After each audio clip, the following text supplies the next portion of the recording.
Halo semua, selamat datang kembali di channel Belajar Data, di mana tempat untuk sharing belajar mengenai tutorial yang ada. Nah, sekarang di video kali ini kita akan lanjutkan dari part pertama yang kemarin. Kalau ada kalian yang belum nonton, silahkan kalian nonton dulu part pertamanya tentang pengenalan RStudio. Nah, di bagian kali ini, di part yang kedua kali ini, kita akan deep introduction mengenai penggunaan RStudio. Jadi, di pertemuan kali ini kita akan membahasnya atau menuliskan perintah-perintah aritmatika pada RStudio. Nah, jadi yang pertama, di sini udah ditulisin beberapa hal yang akan kita pelajari pada hari ini. Jadi, yang pertama itu adalah membuat variabel pada RStudio. Jadi, kita bisa mengerjakannya di konsol ataupun di script yang ada di atas nih. Cuman karena ini scriptnya tidak terlalu panjang, jadi kita kerjakan melalui konsol saja. Nah, misalkan kita ingin membuat variabel x sama dengan 10. Kita tuliskan sini x sama dengan 10. Nah, jadi ketika kita menulis x sama dengan 10, maka di bagian environment itu ada nih nilai values-nya di mana x sama dengan 10. Terus bagaimana caranya kita memanggil si nilai x tersebut? Nah, ada dua cara nih. Kita bisa melakukannya dengan melakukan perintah print x. Terus kita enter. Oh, sorry. Print x. Nah, maka akan tampil nih nilai x sama dengan 10. Dan bisa juga dilakukan melalui pemanggilan variabelnya langsung tanpa harus menuliskan si print-nya itu sendiri. Seperti ini.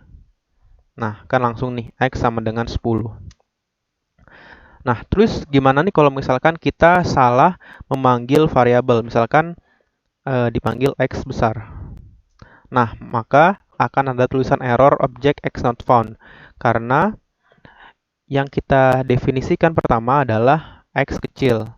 Jadi perlu diketahui bahwa RStudio ini merupakan case sensitif. Jadi kalau kita menulis x kecil dengan x besar adalah dua variabel yang berbeda. Oke, itu untuk pelajaran yang pertama. Terus lanjut. Nah, jadi kan tadi kita udah menulis nih x sama dengan 10. Artinya kan kita mendeklarasikan sebuah variabel x di mana nilainya itu 10. Nah, kita juga bisa mendeklarasikan variabel yang lain, misalkan y, tapi bukan pakai sama dengan, tapi pakai assignment operator. Assignment operatornya itu seperti ini. Nah, misalkan y nilainya itu 20. Nah, seperti biasa akan tampil di environment-nya di mana y sama dengan 20. Kita panggil aja nilai y-nya. Nah, tampil nih nilai y sama dengan 20. Nah, umumnya dalam mendeklarasikan variabel di RStudio itu kebanyakan orang lebih memakai tanda assignment operator seperti ini dibandingkan dengan yang sama dengan. Jadi, ya kita pada dasarnya mengikuti hal yang banyak sudah dilakukan oleh orang lain, yaitu mengikuti dengan menggunakan assignment operator untuk mendeklarasikan sebuah variabel. Oke. Nah, jadi perlu diketahui juga bahwa RStudio itu merupakan sebuah software yang dapat menimpa atau mengoverwrite data. Jadi kalau misalkan tadi kita udah mendeklarasikan X sama dengan 10, terus Y sama dengan 20, kita bisa ganti nih nilainya. Misalkan kita mau deklarasikan lagi X sama dengan 25 misalkan. Nah, maka di sini nilainya ganti, yaitu X menjadi 25. Seperti itu. Nah, terus kita juga bisa melihat variabel yang sudah dimasukkan. Jadi, biasanya perintah ini tuh digunakan ketika kita menggunakan R program biasa gitu, bukan RStudio. Kan kalau menggunakan RStudio, kita bisa langsung melihat variabel-variabel yang telah kita definisikan di global environment. Sementara kalau untuk R software yang biasa, biasanya kita menggunakan perintah ls untuk melihat variabel apa saja yang udah didefinisikan. Nah, X dan Y sama ya antara perintah ls maupun yang ada di global environment. Selanjutnya, kita juga bisa menghapus nih variabel dengan menggunakan perintah rm. Jadi, misalkan rm x. Nah, bisa kita lihat sendiri bahwa nilai x yang ada di global environment telah terhapus. Jadi, kalau misalkan kita panggil nilai x, maka akan terjadi error karena x sudah dihapus. Oke, di sini kita tuliskan kembali.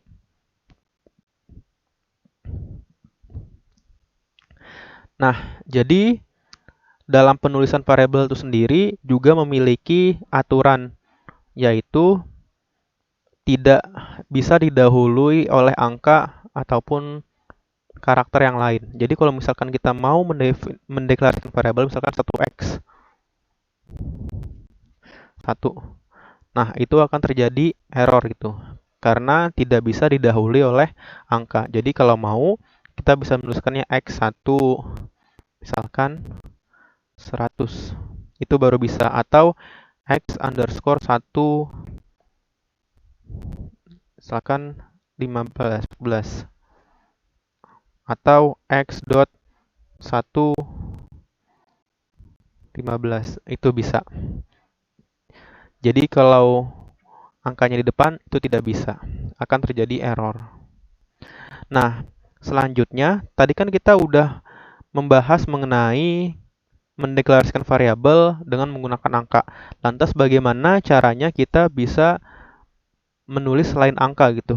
Atau dalam artian kita menulis berupa teks atau karakter. Sama saja seperti yang tadi. Jadi di sini kita deklarasikan variabelnya dulu. Misalkan YY. Kata yang ingin tuliskan misalkan belajar.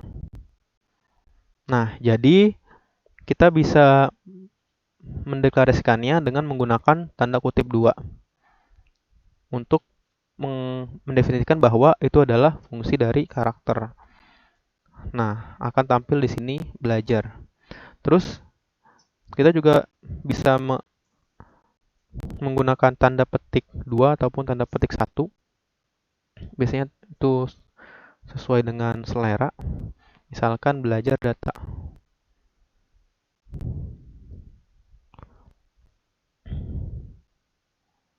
Nah, akan tampil juga di sini namanya. Terus misalkan kita ingin menuliskan karakter cuman yang ada tanda petiknya gitu. Misalkan kata Jumat. Kan Jumat itu kalau tulisan yang benar kan ada seperti ini. Nah, lantas bagaimana nih? Nah, kita bisa mengakalinya dengan cara kita ketik dulu Jumat. Nah, ada nih. Jadi kita pilih salah satu, mau petik 2 atau petik 1. Tapi karena ini Jumat itu di sininya ada petik 1 nih, jadi kita pakainya petik 2 di luar. Seperti itu.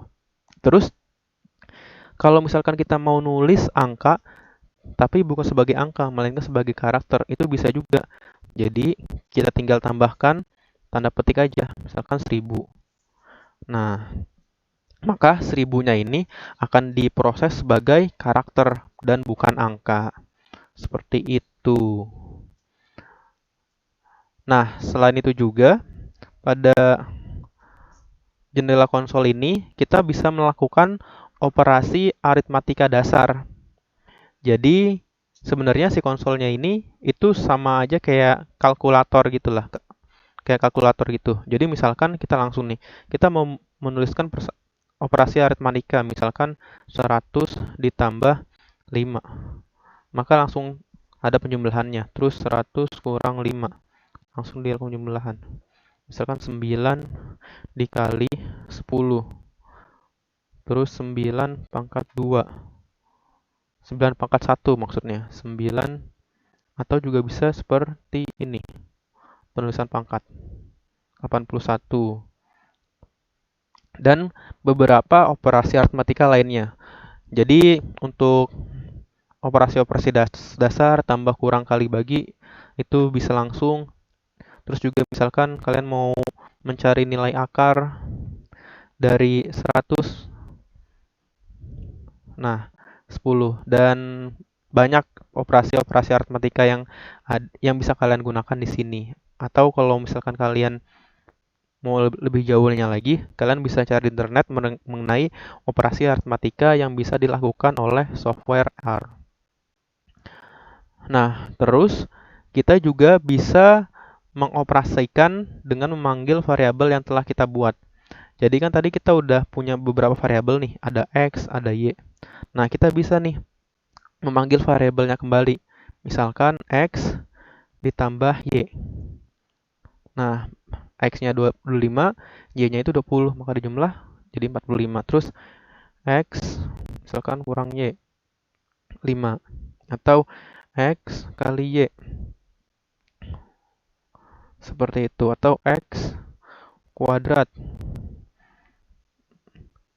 Nah, jadi seperti itu. Jadi kalian bisa melakukan operasi aritmatika dasar pada RStudio, terutama di tab konsol ini gitu.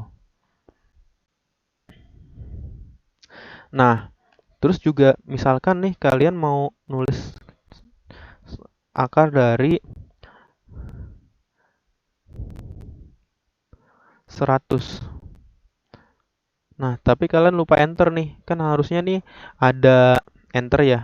Nah, cuman di sini itu ada tanda plus. Nah, RStudio ini menyatakan bahwa ini tuh merupakan incomplete comment.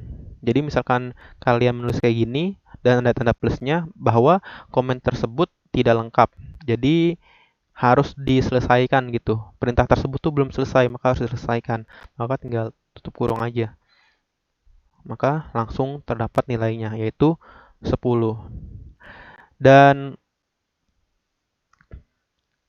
seperti dan perintah-perintah lainnya, operasi-operasi aritmatika lainnya, itu teman-teman bisa cari lebih lengkap lagi di Google. Jadi operasi aritmatikanya bisa kalian tambahkan lagi, karena yang ada di sini hanya sebatas pengenalan dan bisa kita lanjutkan di video-video selanjutnya lagi. Jadi ini untuk mengeksplor teman-teman, jadi tidak hanya berpaku pada satu sumber saja, tapi teman-teman bisa eksplor lebih jauh, bisa eksplor lebih banyak lagi untuk operasi-operasi aritmatika dasar yang bisa dilakukan oleh RStudio. Dan nah, selanjutnya yaitu kita bisa menggunakan tanda keyboard arrow atas atau arrow bawah untuk melihat perintah sebelumnya. Jadi kalian bisa melihat perintah sebelumnya itu dengan menggunakan arrow atas. Nah, kayak gitu. Ini ya, saya tekan arrow atas nih untuk melihat perintah-perintah sebelumnya.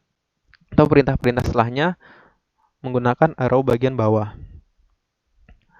Dan terakhir yaitu adalah untuk penulisan komen. Jadi untuk penulisan komen di RStudio itu kita bisa menggunakan tanda pagar komen. Maka itu akan diproduksi atau dideklarasikan sebagai komen dan tidak akan tampil sebagai nilai values di global environment. Oke, jadi untuk part 2 kali ini hanya sebatas itu saja, karena tidak ingin terlalu banyak materi yang akan disampaikan. Nanti kita akan eksplor lebih jauh lagi di materi-materi yang selanjutnya. Jadi tetap tungguin channel Belajar Data untuk upload-upload video selanjutnya mengenai tutorial menggunakan RStudio. Jadi bagi teman-teman yang belum subscribe, like, dan komen, silahkan komen karena itu bisa membantu kontributor atau saya selaku pengisi video ini untuk lebih semangat lagi dalam mengupload konten-konten selanjutnya. Jadi, terima kasih.